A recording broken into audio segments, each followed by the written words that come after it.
Bonjour my friends, I'm Frankie and welcome to Club Foodie.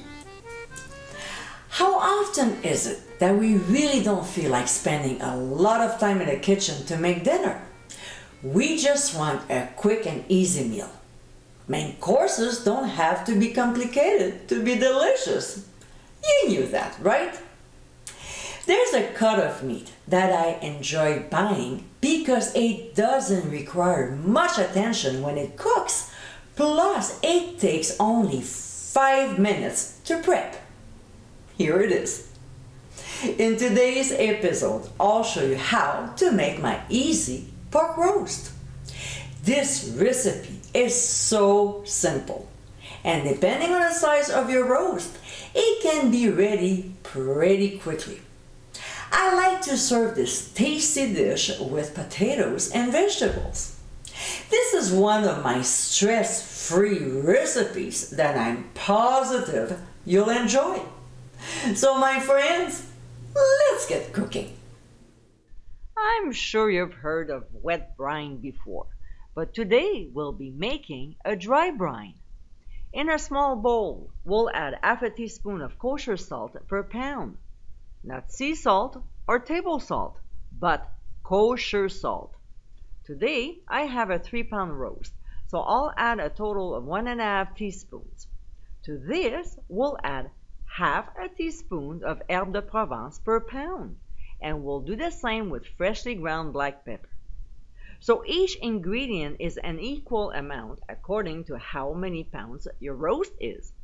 Easy math. We'll give a quick stir to blend the mixture. Here's the pork sirloin roast, and we'll use paper towel to pat it dry, not just the top, all over. When we're done with this, we'll apply the salt mixture. What this does is the salt will draw out some moisture, but a little while after that, it will be reabsorbed by the meat, and this will enhance the texture and flavor of the roast, making it more tender and juicy. Don't forget to flip the roast and apply some underneath. We want to cover the entire surface of the meat. We'll place the roast on a wire rack sitting on a plate. This allows the air to circulate. If you don't have one big enough, you can simply place it in a plastic bag. We'll wrap with cling film, it doesn't have to be tight, and transfer to the fridge for 15 hours. When we come back the next day, we'll take the roast out and let the meat come back to room temperature. Depending how warm is your kitchen, time may vary. Mine took 2 hours, filming this in the middle of January. When we're ready to cook it, we'll make small incisions here and there to insert pieces of garlic. I use 3 cloves that I sliced lengthwise. We'll rub the meat using dry mustard. For this roast, I use about 2 tablespoons, so use as much as you need. We'll sprinkle on some hot paprika and, of course, some freshly ground black pepper. This is our roasting pan that we lightly greased with cooking spray, and we'll throw in onions at the bottom so the roast doesn't sit directly in the pan.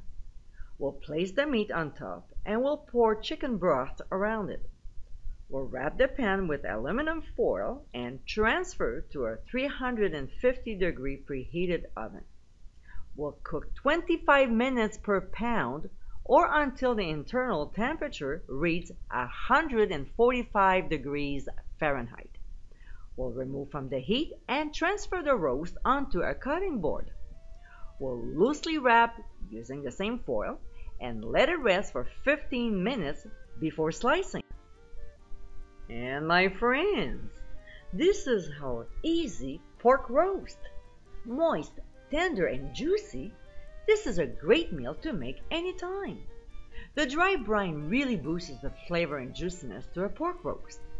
I know it's an extra step, but trust me, it's worth it. I hope you give it a try soon, and be sure to visit clubfoodie.com for ingredient amounts and more info. Until next time, my friends, bon appétit!